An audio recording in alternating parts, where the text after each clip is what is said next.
अच्छा जी, इस कार्ड को बनाते हैं। जी। इस कार्ड के अंदर हमारे पास क्या है, देखें, जब आपने रियल वर्ल्ड प्रोजेक्ट बनाना होगा ना तो आपको इसी तरह के डिज़ाइन ही मिलेंगे। इन डिज़ाइंस को देख के आपने अपना HTML बनाना है। तो सबसे पहले आपको डिज़ाइन रीड करना आना चाहिए। अब डिज़ाइन के अंदर क्या है, सबसे पहले तो हमारे पास एक बॉक्स बना हुआ है, ये जो आपको वाइट कलर का बॉक्स नज़र आ रहा है, ये वाइट जी। कलर का, ठीक है। एक बॉक्स मैंने बनाना है, ठीक है। बॉक्स बनाने के बाद मुझे एक इमेज शो करवाना है उस बॉक्स के अंदर। तो चलो क्या जी। करते हैं, एक इमेज ले आते हैं अपनी इस वेबसाइट के अंदर। इससे ये होगा, आपको ये भी पता चल जाएगा कि इमेजेस को कैसे यूज़ करते हैं वेबसाइट के अंदर। जो भी इमेज आपने वेबसाइट के अंदर यूज़ करनी है, सबसे पहले उसको डाउनलोड कर लेना है। तो मैं क्या करता हूँ, यहाँ मैं जाता हूँ PNG विंग्स के अंदर। यहाँ PNG विंग्स पे जाके आपको PNG की इमेजेस मिल जाती हैं, यानी कि जिनके बैकग्राउंड ट्रांसपेरेंट होते हैं। यहाँ पर जाता हूँ, फॉर एग्ज़ाम्पल मैं एक हेडफोन की कोई इमेज ले लेता हूँ। हेडफोन सर्च किया मैंने और ये आगे मैं इस फर्स्ट वाले हेडफोन को ले लेता हूँ एज़ अ प्रोडक्ट, इसको मैं यूज़ करना चाहता हूँ, ठीक है। थोड़ा सा जी। नीचे जी। आऊँगा, ये डाउनलोड, इसकी क्लिक करूँगा, एक ऐड आया, ऐड को हटाया, डाउनलोड पे क्लिक किया और ये इसका कोई यहाँ पे कैप्चा फिल करना पड़ता है। ये मुझे बता रहा है कि MF7N पे क्लिक करो, M, उसके बाद F, उसके बाद 7, उसके बाद N पे क्लिक किया तो इमेज मेरा डाउनलोड हो जाएगा। ये इमेज मेरा डाउनलोड हो चुका है। अब इस इमेज को मुझे अपने प्रोजेक्ट के अंदर यूज़ करना है, तो सबसे पहले मुझे इसको कॉपी करके अपने प्रोजेक्ट वाले फ़ोल्डर के अंदर ले जाना पड़ेगा।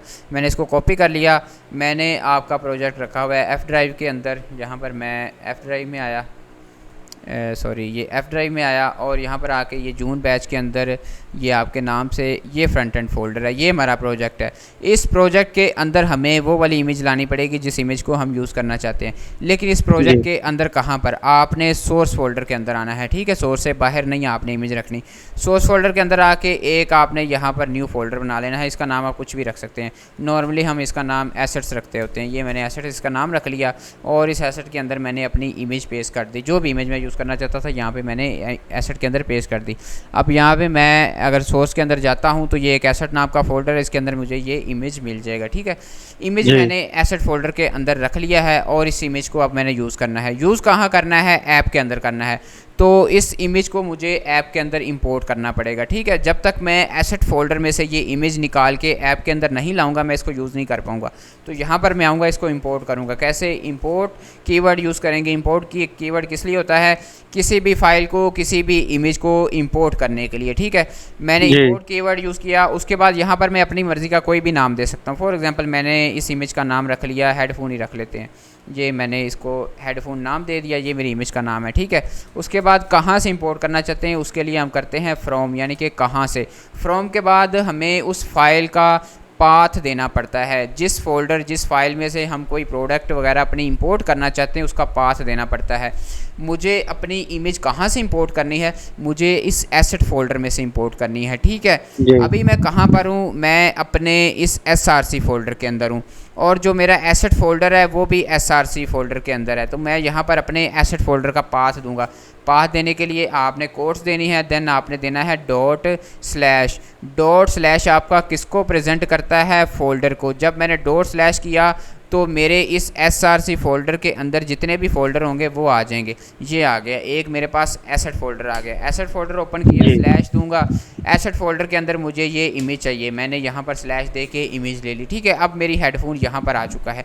इस हेडफोन को मुझे अगर स्क्रीन पर डिस्प्ले करवाना है तो मैं IMG का टैग यूज़ करूँगा, जो कि HTML का टैग है। ये IMG टैग हमसे एक SRC प्रॉप लेता है। SRC इस तरह से आपने करली ब्रैकेट यहाँ पे यूज़ करनी है। इस SRC प्रॉप के अंदर हम अपनी इमेज का नाम देते होते हैं, जिस नाम के अंदर हमने इमेज स्टोर करवाई है। तो ये नाम अगर उठा के मैं यहाँ पर दे दूँगा, इसको मैं सेव करूँगा तो अब मुझे ब्राउज़र के ऊपर ये हेडफोन की इमेज नज़र आ जाएगी, ठीक है। ये बहुत जी। बड़ी नज़र आ रही है क्योंकि इस इमेज का साइज़ ही इतना ज़्यादा है। इस साइज़ को हम कंट्रोल कर सकते हैं, ठीक है। आपने एक डिफ़ॉल्ट सेटिंग करनी है और ये सेटिंग हमारी इमेज के लिए, जैसे स्टार्ट में मैंने आपको ये वाली सेटिंग बताई थी ना, वैसे ही जी। एक यहाँ पर हमें इमेज के लिए सेटिंग भी करनी पड़ती है। आपने IMG टैग लेना है, इसकी ब्रैकेट ओपन करनी है, यहाँ पर आपने कर देना है मैक्स विड्थ 100% एंड आपने कर देना है मैक्स हाइट 100%। इस तरह करके इसको सेव करेंगे तो अब हमारी इमेज जो है ना वो कुछ कंट्रोल हो गई है। इतनी ज़्यादा कंट्रोल तो नहीं है लेकिन कुछ कंट्रोल हो गई है। अगर मैं आपको ये सेटिंग डिसेबल करके दिखाऊं, ये मैंने डिसेबल कर दी है, ठीक है। अब यहाँ पर मैं देखूं तो नीचे देख रहे हैं आप, ये मेरे पास जी स्क्रॉल क्रिएट हो गया। ये स्क्रॉल क्यों क्रिएट हुआ है, क्योंकि ये जो इमेज है ना ये स्क्रीन के साइज से भी बड़ी है, इसलिए उसने हॉरिजॉन्टल जी जी स्क्रॉल क्रिएट कर दिया है और वर्टिकल भी कर दिया, क्योंकि ये स्क्रीन की हाइट और स्क्रीन की विड्थ से भी बड़ी है। तो मैंने यहाँ पर ये जो सेटिंग लिखी है, इस सेटिंग का मतलब ये है कि जितने भी मैं इमेज टैग यूज़ करूँगा ना वो अपने पेरेंट से बाहर ना जाएं, वो पेरेंट के अंदर ही रहें, यानी कि जो हाइट एंड विड्थ इमेज के पेरेंट की हो वही हाइट एंड विड्थ इमेज की हो जाए। अब क्योंकि जो हमारा इमेज टैग है इसका पेरेंट पेरेंट अभी कौन है, करंटली इसका पेरेंट ये स्क्रीन है, तो इसीलिए ये पूरी जी स्क्रीन की अंदर आ गई है, स्क्रीन की हाइट एंड विड्थ इसने ले ली है, उसको ओवरफ्लो नहीं कर ली, यानी कि यहाँ पर ये स्क्रॉल बार क्रिएट नहीं कर ली। ये आपने लाजमी सेटिंग दे देनी, अगर नहीं देंगे तो आगे चल के आपको IMG टैग बहुत ज़्यादा तंग करेगा, ठीक है। जी अच्छा जी, app.js के अंदर जाते हैं और फिलहाल इसको हम हटा देते हैं। अब हम आते हैं अपने डिज़ाइन की तरफ। इमेज हमें चाहिए था, इमेज ये आ गया। सबसे पहले तो ये एक बॉक्स क्रिएट करते हैं, ठीक है। डिव के अंदर मैंने यहाँ पर एक और डिव ले लिया और इसको मैंने क्लास नेम दे दिया बॉक्स। ये बॉक्स दिया app.css में, कोई स्टाइल नहीं लिखा हुआ, ठीक है, बॉक्स दे दिया। अब इस बॉक्स के अंदर आ जाता हूँ मैं। बॉक्स के अंदर मुझे क्या देना है, मैं अपना डिज़ाइन ओपन करता हूँ। सबसे पहले एक इमेज देना है मुझे, ठीक है। अच्छा जी, जी इमेज देने के लिए इस बॉक्स के अंदर मैं डायरेक्ट इस तरह से IMG टैग नहीं यूज़ करूँगा। मैं क्या करूँगा, इस इमेज को एक डिव के अंदर रखूँगा। इस डिव के अंदर मैं IMG टैग यूज़ करूँगा इस तरह से, और इस सोर्स फोल्डर के अंदर, सोर्स फाइल के अंदर मैंने क्या दे दिया, अपनी इमेज का नाम दे दिया, ठीक है। यानी कि ये जो ऊपर वाली डिव है ये तो ओवरऑल बॉक्स हो गया जो कि वाइट कलर का है। उस बॉक्स के अंदर मैंने एक और डिव ले ली और इस डिव के अंदर मैंने अपना हेडफोन रख लिया, यानी कि अपनी प्रोडक्ट की इमेज रख ली, ठीक है। ये मेरा प्रोडक्ट आ गया। नेक्स्ट देखते हैं हमें क्या चाहिए। मुझे इस इमेज के नीचे ये एक टेक्स्ट चाहिए और एग्जैक्टली उसकी दूसरी साइड पे एक ये वाला टेक्स्ट चाहिए, ठीक है। इसको देखते हैं कैसे बनाते हैं। मैं क्या करूँगा, अपने स्टाइल में आ जाऊँगा। ये मेरा मेन बॉक्स हो गया। इस बॉक्स के अंदर फर्स्ट ऑफ ऑल इमेज आ गई, इस इमेज से बाहर आ जाऊँगा। अब मुझे क्या करना है, मुझे दो आइटम चाहिए। यहाँ पर अगर मैं देखूँ, एक आइटम मेरी ये है और एक आइटम ये है, और दोनों मुझे हॉरिजॉन्टल चाहिए और दोनों एग्जैक्टली एक दूसरे के आमने सामने चाहिए। तो इसका जी क्या मतलब है, मुझे यहाँ पर एक डिव लेना पड़ेगा और इस डिव के अंदर मैं फॉर एग्जांपल एक पी टैग ले लेता हूँ। इस पी टैग के अंदर मैंने फॉर एग्जांपल लिख दिया प्रोडक्ट नेम, ये मेरी प्रोडक्ट का नाम आ गया। देन प्रोडक्ट नाम से बाहर अगर मैं जाता हूँ तो डिज़ाइन में देखता हूँ यहाँ पर क्या 3 मंथ्स लिखा हुआ है, चलो ये भी 3 लिख देते हैं। मंथ्स। यहाँ पर मैंने एक स्पैन टैग ले लिया और इसके अंदर मैंने लिख दिया 3 मंथ्स, ठीक है। ये इसको सेव करते हैं और देखते हैं हमारे पास क्या आता है। ये ऊपर इमेज आ गई, ये प्रोडक्ट का नाम आ गया, ये हमारे पास 3 मंथ्स आ गए, ठीक है जी। अब स्ट्रक्चर बनाते हैं, उसके बाद CSS अप्लाई करेंगे। देन जी मुझे इस टेक्स्ट के नीचे क्या चाहिए, एक ये सब हेडिंग चाहिए, चलो इसको भी बना लेते हैं। मैं क्या करूँगा, इस डिव से बाहर आ जाऊँगा। ये जो डिव है जिसके अंदर मेरा प्रोडक्ट का नाम और जी 3 जी मंथ्स है, इस डिव से ये मैं बाहर आ गया और इसके अंदर मैंने स्पैन टैग ले लिया और यहाँ पर मैंने लिख दिया सब हेडिंग। ये सब हेडिंग आ गई। सेव करते हैं, आगे चलते हैं क्या आता है। सब हेडिंग के नीचे मुझे यहाँ पर क्या चाहिए, कुछ डिटेल चाहिए। तो मैं पैराग्राफ। यहाँ पर आऊँगा, एक पैराग्राफ ले लिया और इसके अंदर मैंने फॉर एग्जांपल ये मैंने कुछ डिटेल लिख दी, काफ़ी ज़्यादा डिटेल आ गई। नेक्स्ट देखते हैं हमारे पास क्या है। नेक्स्ट हमारे पास 4 आइकन्स हैं, ठीक है। अगर मुझे एलिमेंट्स को हॉरिजॉन्टल डायरेक्शन में करना है तो मुझे जी उनको एक बॉक्स के अंदर डालना पड़ेगा। तो मैं क्या करूँगा, इस पैराग्राफ से नीचे आके एक डिव ले लूँगा और इसको फॉर एग्जांपल मैं क्लास नेम दे देता हूँ आइकन्स। ये मेरा आइकन आ गया और यहाँ पर मुझे 4 आइकन शो करवाने हैं। 4 आइकन को फिलहाल शो करवाने के लिए मैं स्पैन टैग ले लेता हूँ। ये मेरा हो गया आइकन, आ जाएगा आइकन 1। इस तरह से ये आइकन 1 आ गया, इसको कॉपी करता हूँ। आइकन 2 आ गया, इसको कॉपी, आइकन 3 आ गया, इसको कॉपी करता हूँ। आइकन 4 आ गया। ये मेरा आइकन वाला डिव है, उसके अंदर मेरे 4 आइकन्स आ चुके हैं, ठीक है। अगेन मुझे क्या जी चाहिए, एक और डिव चाहिए। इस डिव के अंदर मुझे 2 आइटम्स को हॉरिजॉन्टल करना है। तो मैं क्या करूँगा, आइकन्स वाली अपने डिव से बाहर आ जाऊँगा। ये आइकन की डिव है, इससे बाहर आया और यहाँ पर एक और डिव ले ली और यहाँ पर मुझे क्या चाहिए, एक मैंने USD3 यानी कि इसकी प्राइस और एक मैंने एक्टिवेट का बटन लगा देना है। तो स्पैन टैग लिया और इसके अंदर मैंने लिख दिया फॉर एग्जांपल PKR 250 और देन मुझे क्या करना है, एक बटन लगाना है और बटन के अंदर मैंने लिख दिया एक्टिव। ये एक्टिव लिख दिया, ठीक है जी। सेव करते हैं और अब हमारे पास कुछ स्ट्रक्चर बन गया है। स्ट्रक्चर हमने कैसे बनाया है, हमने डिज़ाइन को देख के बनाया है, ठीक है। डिज़ाइन को देख के स्ट्रक्चर हमने कैसे बनाया है और कैसे बनाना है दोबारा से आपको बता देता हूँ। सबसे पहले हमने जी सर। अपने डिज़ाइन की मेन जो हमारा रेफरेंस पॉइंट है उसको पकड़ना है। रेफरेंस पॉइंट क्या है? हमारा बॉक्स। सबसे पहले एक बॉक्स बनाने के लिए एक डिव क्रिएट कर लेंगे, ठीक है। डिव क्रिएट करने के बाद देखेंगे कि डिव के अंदर सबसे पहला कौन सा एलिमेंट है। डिव के अंदर सबसे पहला एलिमेंट हमारे पास एक इमेज है, ठीक है। अब आपने करना क्या है, जब आपने डिज़ाइन को रीड करना है ना, उसको रोज़ एंड कॉलम्स के फॉर्मेट में आपने कन्वर्ट कर लेना है। जब रोज़ एंड कॉलम्स में आप कन्वर्ट कर लेंगे ना, तो आपको पता चल जाएगा मुझे एक डिव के अंदर कितने डिव क्रिएट करने हैं और वो कितनी ज़्यादा मुझे नेस्टिंग करनी है। अब अगर जी। मैं इस बॉक्स के अंदर देखूं तो मुझे ये बताएं कि ये एक रो है या नहीं है। ये वाली इमेज की एक रो है, यस आपको सर, बिल्कुल। रोज़ एंड कॉलम्स का पता होगा ना। जी जी। अच्छा मुझे ये बताएं, ये जिसको मैं एक रो कह रहा हूँ इसके अंदर कॉलम कितने हैं? वन। सर कॉल- दो लग रहे हैं, एक में, एक ये मेन हेडिंग वाला और एक ये 3 मंथ्स लिखा हुआ है, दो नहीं नहीं कॉलम। नहीं नहीं नहीं नहीं, आप इस फर्स्ट रो को देखो, इमेज वाली को ही देखें। ये ये हाँ जी। इमेज वाली हमारी एक रो बन रही है ना, इस तरह से नीचे ना हाँ जाए। जी। ये एक कॉलम रो भी है, एक ही है। कॉलम भी एक ही, एग्जैक्टली डैट मीन मुझे सिर्फ एक ही कॉलम चाहिए। अब वो कॉलम मैं डिव लेके यूज़ कर सकता हूँ या आईएमजी टैग लेके यूज़ कर सकता हूँ, क्योंकि मुझे जी। आईएमजी टैग को डिव के अंदर ही रखना था।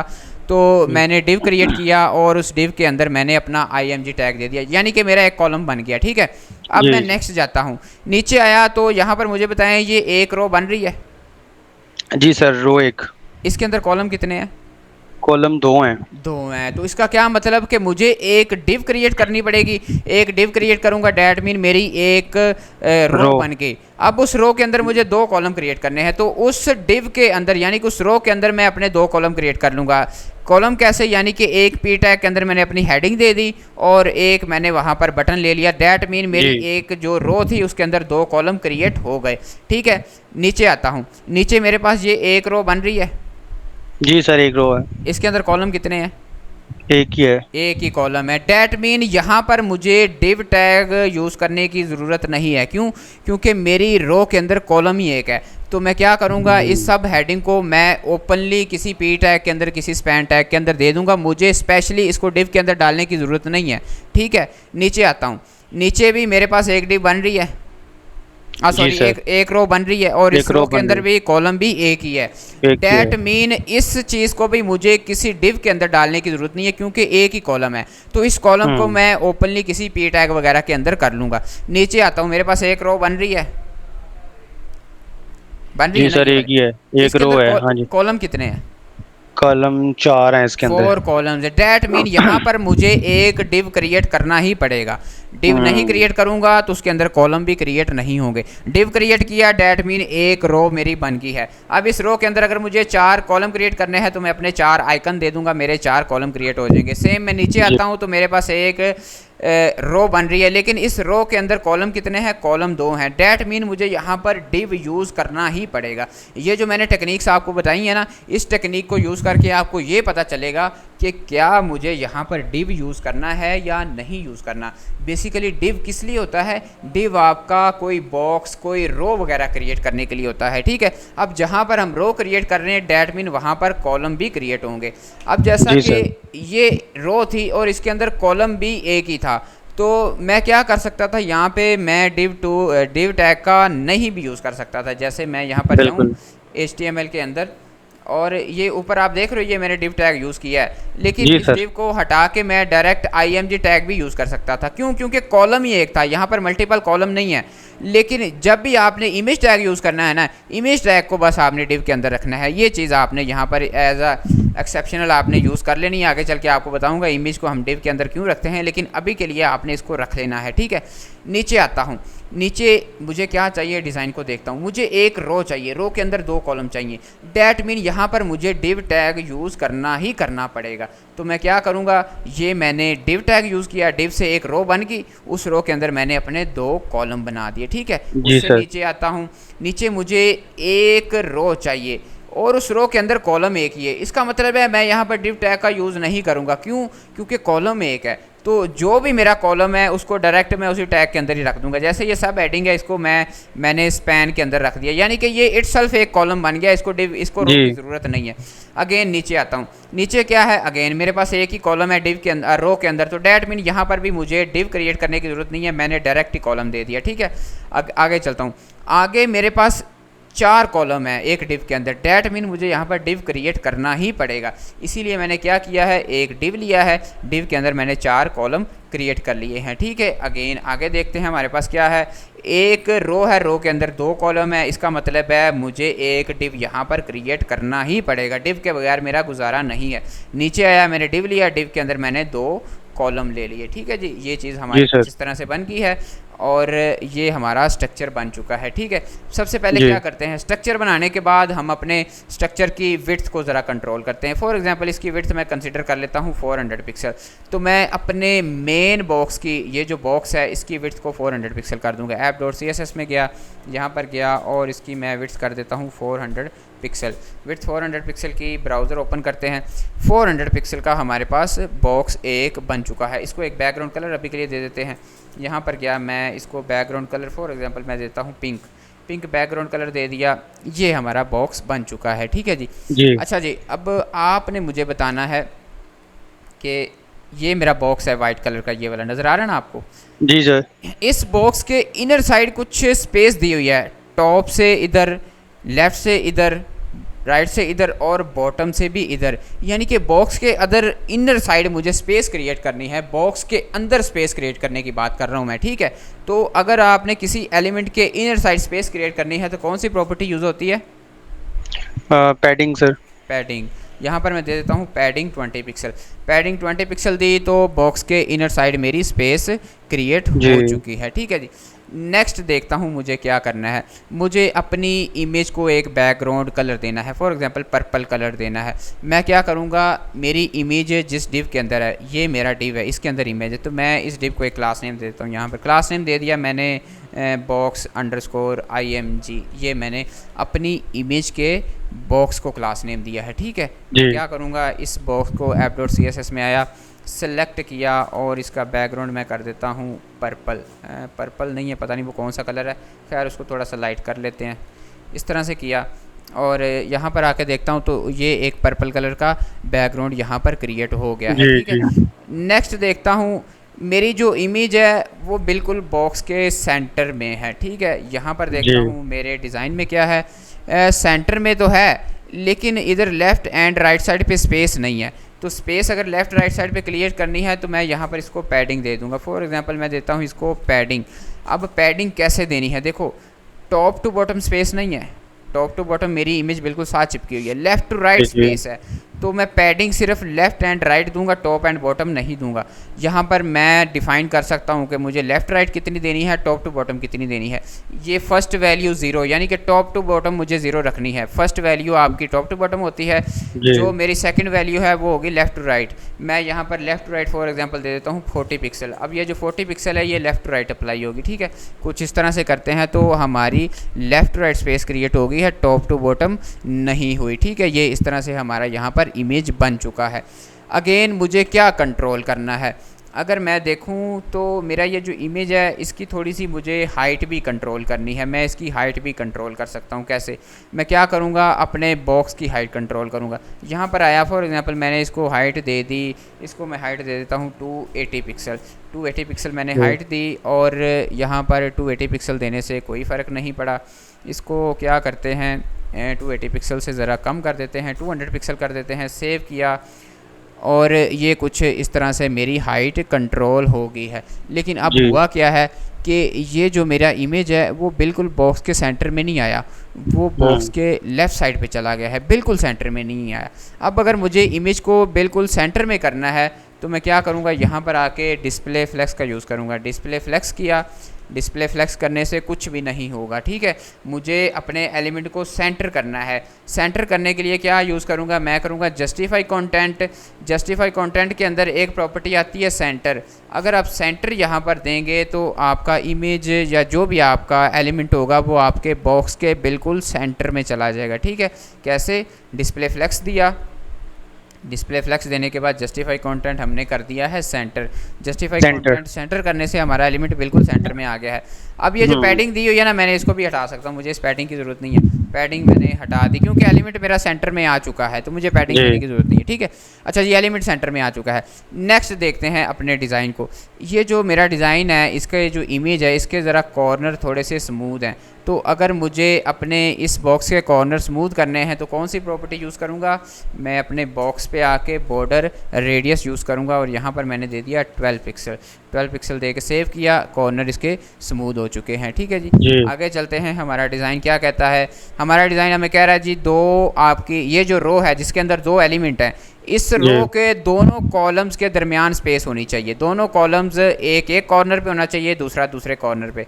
तो मैं क्या करूँगा, अपनी इस रो को सिलेक्ट कर लूँगा। ये रो कौन सी है? मेरी ये वाली है। ठीक है, इस रो को मैं एक यहाँ पर क्लास नेम देता हूँ। फॉर एग्जांपल मैंने इसको दे दिया बॉक्स डैश, इसको दे देता हूँ मैं नेम, यानी कि इस बॉक्स के अंदर मेरी प्रोडक्ट का नेम वगैरह है। जी मैं क्या करूँगा, इस रो को सिलेक्ट कर लूँगा अपनी CSS फाइल में।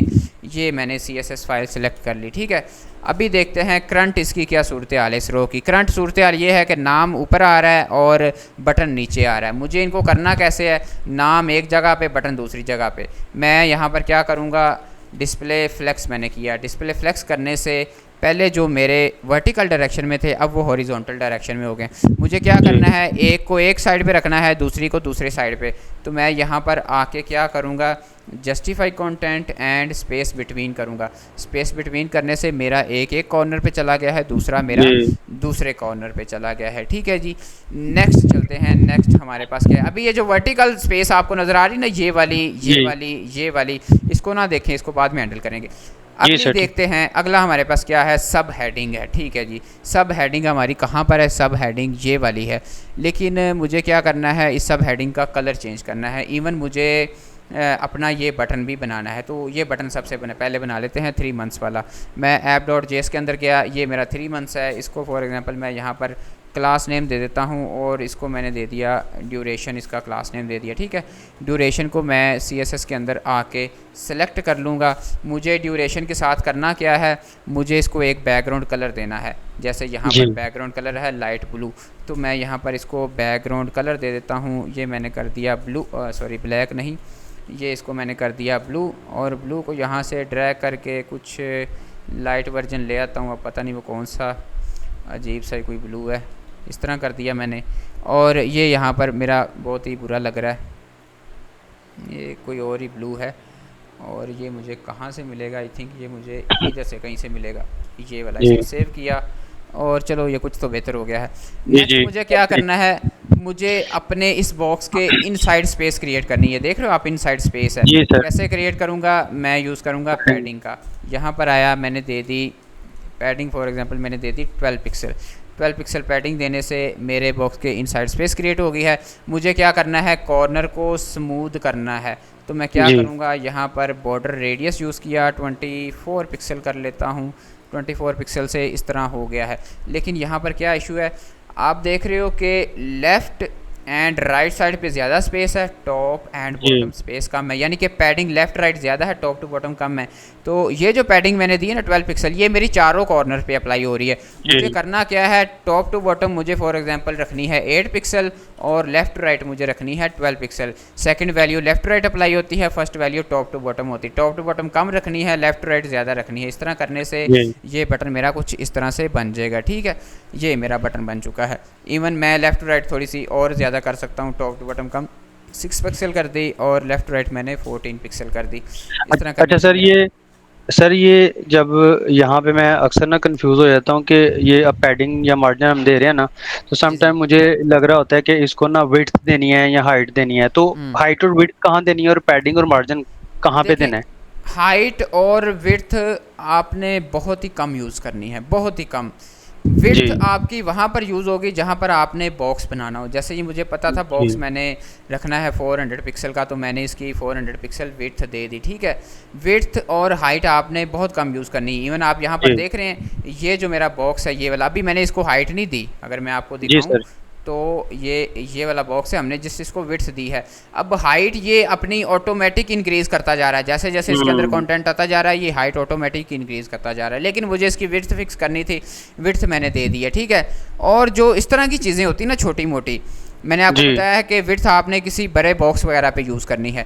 छोटी मोटी चीज़ों को कंट्रोल करने के लिए आपने पैडिंग ही यूज़ करनी है, ठीक है। यहाँ पर जी आपने जी। विड्थ नहीं देनी। अगर विड्थ दे देंगे तो ये आपको बड़ा डिस्टर्ब करेगा, आगे चल के डिस्टर्ब करेगा, अभी नहीं। जी जब हमारा यही वाला कार्ड कोई छोटे अपने मोबाइल वगैरह पे ओपन करेगा ना, तो क्योंकि हमने इसको फिक्स विड्थ दे रखी होगी तो मोबाइल के अंदर ये विड्थ बड़ी डिस्टर्ब करेगी। तो अगर हम इसको पैडिंग देंगे तो ये डिस्टर्ब नहीं करेगा, ये थोड़ा सा डायनामिक हो जाएगा। जो छोटी मोटी चीज़ें होती हैं वहाँ पर आपने पैडिंग यूज़ करनी है। और जैसा कि आपने ये बॉक्स बनाना है, इस बॉक्स को आपने विड्थ दे देनी है, ठीक है। और इवन ये जो अंदर हमने बॉक्स बनाया है इसको भी विड्थ हमने नहीं दी, हमने उसके अंदर एक इमेज डाला है। और इस इमेज की भी नहीं, इवन हमने इस बॉक्स की थोड़ी सी हाइट कंट्रोल की है। क्यों?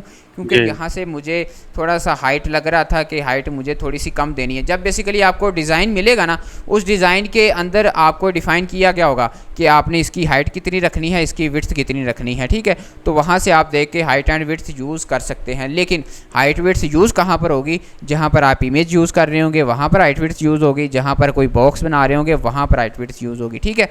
बटन बनाने के लिए, छोटे मोटे इस तरह के कंपोनेंट्स बनाने के लिए वहाँ पर हाइट विड्थ यूज़ नहीं करनी। हाइट विड्थ से आपने बहुत ज़्यादा अवॉइड करना है, वरना वो बहुत ज़्यादा डिस्टर्ब करती है, ठीक है जी। अच्छा जी, आगे चलते हैं। आगे हमारे पास क्या बन चुका है? ये चीज़ मेरी बन गई, ये मेरा प्रोडक्ट का नाम आ गया है। नीचे क्या है? सब हेडिंग ठीक आ रही है। उसके नीचे क्या है? डिटेल ठीक आ रही है। उसके नीचे मेरे पास ये आइकन्स आ गए हैं, ये 4 आइकन्स। कैसे? ये 4 आइकन्स आ गए हैं। मुझे इन आइकन्स के दरमियान स्पेस चाहिए। अभी करंटली क्या है? करंटली मैं देखूँ तो स्पेस नहीं है, यानी कि मेरे पास एक रो है। अगर मैं अपने HTML में जाऊँ, ये HTML है, सॉरी ये HTML आ गया। और ये मेरे पास एक रो है जिसको मैंने आइकन्स दिया है। इसके अंदर 4 कॉलम्स हैं। इन 4 कॉलम्स के दरमियान मुझे स्पेस चाहिए। स्पेस देने के लिए यानी कि गैप चाहिए। गैप देने के लिए मुझे डिस्प्ले फ्लेक्स का यूज़ करना पड़ेगा। इसको सिलेक्ट किया, डिस्प्ले फ्लेक्स दिया, फ्लेक्स दे के मैं यहाँ पर गैप देता हूँ 20 पिक्सल। अब मेरे हर एक आइकन के दरमियान 20 पिक्सल का गैप आ चुका है, ठीक है। अच्छा जी, आगे चलते हैं। आगे क्या है हमारे पास? हमारे पास एक रो है, रो के अंदर 2 कॉलम है और दोनों कॉलम मेरे ऑपोजिट डायरेक्शन में, दरमियान में स्पेस है। तो मैं क्या करूँगा? अपनी इस रो के पास जाऊँगा जिसके ऊपर भी मुझे स्टाइल अप्लाई करना है। ये मेरी रो आ गई और इसको मैं क्लास नेम दे देता हूँ बॉक्स डैश, मैंने इसको दे दिया एक्शन, ठीक है। बॉक्स एक्शन मैंने इसको क्लास नेम दिया। इसको मैं आके सिलेक्ट कर लूँगा CSS के अंदर। ये किया। मुझे करना क्या है? दोनों के दरमियान स्पेस क्रिएट करनी है। स्पेस क्रिएट करने के लिए डिस्प्ले फ्लेक्स देना पड़ेगा। जस्टिफाई कंटेंट कर दूंगा स्पेस बिटवीन, यानी कि इस रो के अंदर जितने भी कॉलम हैं उनके दरमियान इक्वली स्पेस क्रिएट हो जाए। 2 कॉलम थे, दोनों के दरमियान इक्वल स्पेस यहाँ पर क्रिएट हो चुकी है। अब क्या करते हैं? इस बटन को थोड़ा सा बनाते हैं। बटन को कैसे बनाना है? बटन को बनाने के लिए बटन को क्लास नेम देनी पड़ेगी। जिस एलिमेंट के ऊपर स्टाइल अप्लाई करना है डेफिनेटली उसको क्लास नेम देनी पड़ेगी। यहाँ पर मैं करूँगा बॉक्स डैश BTN, मैंने इसको क्लास नेम दे दिया। और इस क्लास नेम को CSS में आए, यहाँ पर मैंने सेलेक्ट किया। अब आप देख रहे हैं कि ये जो बटन है इसको बनाने के लिए मैं विड्थ का यूज़ नहीं करूँगा। मुझे करना क्या है? टॉप टू बॉटम कम पैडिंग रखनी है, लेफ़्ट राइट ज़्यादा रखनी है। तो मैं इसको सबसे पहले तो पैडिंग देता हूँ। टॉप टू बॉटम मुझे चाहिए 16 पिक्सल, लेफ़्ट राइट मुझे 28 पिक्सल चाहिए। ये मैंने पैडिंग दे दी और ये बटन मेरा सही नहीं बना। टॉप टू बॉटम मैं इसको 10 पिक्सल कर देता हूँ, लेफ़्ट राइट मैं इसको 32 पिक्सल कर देता हूँ। इस तरह किया, ये मेरा बटन बन चुका है, ठीक है। इसका बैकग्राउंड कलर चेंज कर लेते हैं। यहाँ पर मैं आया, बैकग्राउंड कलर मैंने कर दिया ब्लू। और ये ब्लू कौन सा होगा? ये मेरा ब्लू होगा कुछ इस साइज़ वाला। इसको किया और इसका कलर मैं कर देता हूँ वाइट, ये ताकि बटन के अंदर वाला जो टेक्स्ट है उसका कलर चेंज हो जाए। किया, कलर वाइट हो गया। बॉर्डर हटाना है। बाय डिफ़ॉल्ट HTML के बटन के ऊपर बॉर्डर होता है। बॉर्डर हटाने के लिए बॉर्डर प्रॉपर्टी का यूज़ करूँगा। बॉर्डर और इसकी वैल्यू कर दूंगा नन, ताकि मेरा बॉर्डर अप्लाई ही ना हो। बॉर्डर चला गया है। आगे क्या करना है? बटन के साथ रेडियस देना है ताकि कॉर्नर स्मूथ हो जाएं। तो यहाँ पर बॉर्डर रेडियस दे दिया मैंने 6 पिक्सल, ठीक है। जब आप इन वैल्यूज़ के साथ प्ले करेंगे तो आपको पता चल जाएगा कौन सी वैल्यू कितना अफेक्ट देती है। ये मेरा कुछ इस तरह से बन चुका है, कुछ एक मेरा प्रॉपर बन चुका है। अब मुझे क्या करना है? इनके दरमियान स्पेस क्रिएट करनी है। अगर मैं अपने बॉक्स को देखता हूँ तो हर एलिमेंट के दरमियान यहाँ पर स्पेस है। अब मैं क्या कर सकता हूँ? या तो एक एक रो के ऊपर जाके margin bottom margin top apply कर सकता हूँ, यानी कि वो अपनी पोजीशन से थोड़ा थोड़ा मार्जिन क्रिएट कर लेगा। जी लेकिन मार्जिन से भी हमने अवॉइड करना है, मार्जिन काफ़ी ज़्यादा यूज़ नहीं करना। हम यहाँ पर भी क्या यूज़ करेंगे, हम यहाँ पर गैप प्रॉपर्टी यूज़ करेंगे। गैप जी सर। प्रॉपर्टी को गैप देंगे तो सारे एलिमेंट्स के दरमियान गैप आ जाएगा। अगर मुझे मल्टीपल एलिमेंट्स के दरमियान गैप क्रिएट करना है, that mean display flex use करना पड़ेगा। डिस्प्ले जी फ्लेक्स के बगैर गैप प्रॉपर्टी काम नहीं करनी। अगर डिस्प्ले फ्लेक्स यूज़ करना है, डैट मीन मुझे सारे के सारे एलिमेंट्स को एक बॉक्स के अंदर डालना पड़ेगा। मैंने क्या जी सर। किया हुआ है, सारे एलिमेंट्स को एक बॉक्स के अंदर ऑलरेडी डाला हुआ है, उसका नाम मैंने बॉक्स रखा हुआ है। तो मैं क्या करूँगा, उस बॉक्स पे जाऊँगा, ये मेरा बॉक्स है, इसको मैं अप्लाई कर देता हूँ डिस्प्ले फ्लेक्स। अब मैंने इसके ऊपर डिस्प्ले फ्लेक्स अप्लाई किया है। डिस्प्ले फ्लेक्स क्या करता है, वर्टिकल आइटम को हॉरिजॉन्टल में कर देता है। तो अब इसने सबको हॉरिजॉन्टल में कर दिया है। मुझे हॉरिजॉन्टल नहीं चाहिए, मुझे वर्टिकली चाहिए। तो यहाँ पर मैं फ्लेक्स डायरेक्शन कॉलम कर दूँगा, तो ये उनको वर्टिकली रखेगा, हॉरिजॉन्टल नहीं करेगा। अब मैं क्या करूँगा, यहाँ पर गैप प्रॉपर्टी दूंगा। ये दिया मैंने यहाँ पर गैप प्रॉपर्टी, गैप मैंने दे दी फॉर एग्जांपल 24 पिक्सल। हर एक एलिमेंट के दरमियान 24 पिक्सल का गैप आ चुका है। ठीक है, ओवरऑल सर। प्रोडक्ट का कार्ड है हमारा ये। इसके कॉर्नर को स्मूथ करना है, तो क्या करेंगे, इसका बॉर्डर यहाँ पर रेडियस। जो बॉर्डर रेडियस दे देंगे 12 पिक्सल का। हमारा ओवरऑल कार्ड स्मूथ हो गया है। इसको स्क्रीन के ज़रा सेंटर में लेके आते हैं। यहाँ पर मैं क्या यूज़ करूँगा, पोजीशन एब्सोल्यूट पोजीशन बताऊँगा, एब्सोल्यूट। ताकि ये स्क्रीन के अकॉर्डिंग मूव करे। टॉप से जी मुझे इसको 50% नीचे लेके आना है, लेफ़्ट से 50% नीचे लेके आना है। अब मैं चाहता हूँ इटसेल्फ मेरा एलिमेंट अपने आप को ट्रांसफॉर्म करे, अपने आप को ट्रांसफॉर्म कर लो। ट्रांसफॉर्म क्या क्या करना है, ट्रांसलेट करे, मूव करे। ट्रांसलेट -50% -50। कोना कोमा -50%। सेव किया, हमारा बॉक्स बिल्कुल सेंटर में आ चुका है। और क्या है हमारे डिज़ाइन में, एक शेडो है। यहाँ पे आप देख रहे हैं, ये शेडो दिया हुआ है, थोड़ा सा बड़े जी छोटे सा सर। शेडो है। बॉक्स शेडो प्रॉपर्टी का यूज़ करेंगे। बॉक्स शेडो 4 वैल्यूज़ लेती है। टॉप टू बॉटम मुझे चाहिए फॉर एग्जांपल 1 पिक्सल, और लेफ़्ट टू राइट मुझे चाहिए 2 पिक्सल। स्प्रेड कितना होना चाहिए, 10 पिक्सल। और कलर कौन सा होना चाहिए, ब्लैक। यहाँ पर मैं ले लेता हूँ ब्लैक, लेकिन इस ब्लैक की ओपेसिटी मुझे कितनी चाहिए, बहुत कम ओपेसिटी चाहिए। सेव किया, देखते हैं, और कुछ शेडो हमारा अप्लाई हो गया, लेकिन अभी ये हार्ड है। इसकी ओपेसिटी मैं थोड़ी सी और कम कर दूंगा। ओपेसिटी कम की, और बिल्कुल माइनर सा शेडो आ चुका है, जैसे माइनर सा इसके ऊपर है, सेम जी हमारा माइनर सा यहाँ पर भी आ चुका है। मैं अब क्या करता हूँ, इसका भी जो बैकग्राउंड कलर है वाइट करके देखता हूँ हमारे पास क्या रिज़ल्ट आता है। ये मैंने कर दिया वाइट। सेव करते हैं, और ये हमारे पास कोई एक हमारा प्रोडक्ट का अच्छा सा बॉक्स बन गया है। इसकी विड्थ ज़्यादा है, विड्थ थोड़ी सी और कम कर लेते हैं, 360 पिक्सल कर दी। और ये हमारे पास प्रोडक्ट बन चुकी है। ये जो बटन है, इसके ऊपर कर्सर लेके जाएं तो पॉइंटर हो जाना चाहिए। तो बटन पे आऊँगा और कर दूँगा कर्सर पॉइंटर। इसके ऊपर गए तो कर्सर हमारा पॉइंटर बन चुका है। इसके ऊपर भी कर्सर पॉइंटर हो जाना चाहिए। तो इसके ऊपर आएंगे, हमारा ये ड्यूरेशन वाला है, इसके ऊपर भी कर्सर कर देंगे पॉइंटर। इसके ऊपर भी मैं अपना कर्सर लेके जाऊँ तो पॉइंटर में कन्वर्ट हो रहा है। ठीक है, अच्छा जी। अब क्या है, इन चीज़ों के कलर वगैरह तो आप इजीली चेंज कर सकते हैं। एक एक जी को सर। क्लास नेम देना है, और जो ये आई थिंक ग्रे कलर दिया हुआ है, ग्रे कलर दे दीजिएगा। Font weight sorry font size भी आप चेंज कर सकते हैं। जिसका फ़ॉन्ट साइज़ बड़ा करना है उसको क्लास नेम दे के फ़ॉन्ट साइज़ बड़ा कर दिया। इसका कलर ब्लैक करना है, ब्लैक कर दिया। इसका भी फ़ॉन्ट साइज़ चेंज करना है, बड़ा कर दिया। ये आपको आता है। मेन टेक्निक मैंने आपको बता दी है। ये जो टेक्निक मैंने आपको बताई है ना, इसके ऊपर आपने जी प्रैक्टिस करनी है। इसको यूज़ करके आप पूरी की पूरी वेबसाइट खुद से बना लेंगे। पूरा का पूरा HTML स्ट्रक्चर आप खुद से अपनी वेबसाइट का बना लेंगे। कोई भी आपको डिज़ाइन मिलेगा। कैसे, इसको ज़रा दोबारा रीड करते हैं इस पूरे के पूरे डिज़ाइन को। जी मुझे सर। करना क्या है, मुझे ये होल सेक्शन बनाना है। ठीक है, होल सेक्शन बनाना है, ये वाला पूरा का पूरा। मैं जी आपसे पूछता हूँ, आप मुझे ये बताएं कि यहाँ से लेके यहाँ तक, यानी कि ऊपर से लेके इधर बॉटम तक, और यहाँ से लेके यहाँ तक, इस पूरे सेक्शन को मैं एक रो बोल सकता हूँ। जी सर, बिल्कुल ये एक रो है। एक रो है, चलो जी। इस रो के अंदर कॉलम कितने हैं, 2 कॉलम है। 2 कॉलम, एक ये है और एक ये है। ठीक हो जी। गया। अब आप आ जाओ लेफ़्ट साइड वाले कॉलम पे। लेफ़्ट साइड कॉलम के अंदर कितने रोज़ हैं ये बताओ। रो सर इसमें एक दो, एक ही रो है आई गेस। नहीं, 3 है। तीन एक रो, तीन तीन, एक हाँ जी हाँ एक जी। रो है ये जिसके अंदर ये टाइटल है, एक रो है जिसके अंदर ये टाइटल। आपने ये इनको अलग अलग रो नहीं कंसिडर करना, मतलब ये एक होगी, ये दो होगी, ये एक ही टाइटल है, ये एक ही रो है, ठीक सर है। सर ये कॉलम नहीं है एक, यानी कि ये तीनों अगर कंसीडर किए जाए तो top to bottom column column नहीं है ये एक? मेरी मेरी बात सुने, हम इस पूरे सेक्शन को क्या कह रहे हैं, एक रो कह रहे हैं, सही है ना। पूरे हाँ जी हाँ जी, बिल्कुल बिल्कुल इस बिल्कुल। पूरे सेक्शन के अंदर रोज कितने, कॉलम्स कितने हैं? दो कॉलम है। एक ये कॉलम, एक ये, दो कॉलम हो गए। अब आप जी। लेफ्ट साइड वाले कॉलम में आ जाएं। लेफ्ट साइड वाले कॉलम के अंदर रोज कितनी है? अम, तीन है। एक रो ये होगी, एक जी ये रो दो। होगी, और एक रो ये होगी, ऐसा ही है ना। जी बिल्कुल बिल्कुल। फर्स्ट वाली रो के अंदर कितने कॉलम है? एक है। सेकंड वाले के अंदर कितने कॉलम है? एक। और थर्ड रो के अंदर कितने कॉलम है? दो। ठीक है, मुझे बताएं यहाँ पर आपका डिव टैग यूज़ होगा? नहीं सर, ये नहीं होगा। नहीं होगा। यहाँ पर डिव टैग यूज़ होगा? नहीं, यहाँ पे भी नहीं होगा। यहाँ पर डिव टैग यूज़ होगा? जी, यहाँ पे होगा।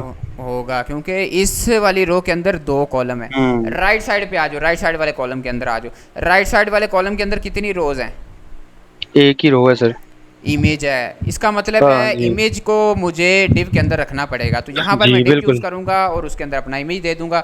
यानी कि मेरा ये section display flex justify content space between, then इनके ऊपर डिस्प्ले फ्लेक्स अप्लाई करके गैप अप्लाई कर दूंगा।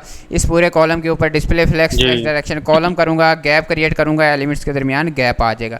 थोड़ा सा नीचे चल के इसको देखते हैं, ये आवर सर्विसेज और एक्सप्लोर, इन दो चीज़ों को आपने मुझे बताना है। इसको मैं एक रो बोल सकता हूँ, जी सर, ये एक रो है। एक ही कॉलम है, जी। डिव की ज़रूरत है यहाँ पर? नहीं है। नहीं सर, नीचे भी एक ही एक ही रो कॉलम है। है, कोई और डिव की ज़रूरत नहीं है। मैं क्या करूँगा, इसको किसी H1 टैग के अंदर रखूँगा और टेक्स्ट लाइन जी। सेंटर कर दूंगा, वो सेंटर में आ जाएगा। इसको भी टेक्स्ट लाइन के सेंटर करूँगा, सेंटर में आ जाऊँगा। नीचे वाला डिज़ाइन देखते हैं, इस पूरी को मैं एक रो बोल सकता हूँ। जी सर, ये एक रो है। कॉलम कितने हैं? एक और दो तीन चार कॉलम चार है। कॉलम। जी। इसका मतलब है यहाँ पर एक डिव क्रिएट करना पड़ेगा। जी बिल्कुल। डिव के अंदर मुझे चार, अच्छा डिव, एक डिव क्रिएट कर लिया मैंने, ठीक है, चार कॉलम है मेरे पास, ऐसा ही है ना। जी। फर्स्ट कॉलम पे आ जाते हैं। फर्स्ट कॉलम के अंदर कितने डिव हैं? फर्स्ट कॉलम के अंदर फर्स्ट कॉलम के अंदर कितने रोज हैं? रो एक दो तीन है सर। तीन रो हैं, डैट मीन मुझे यहाँ पर एक डिव क्रिएट करना पड़ेगा। जी सर, एक डिव है।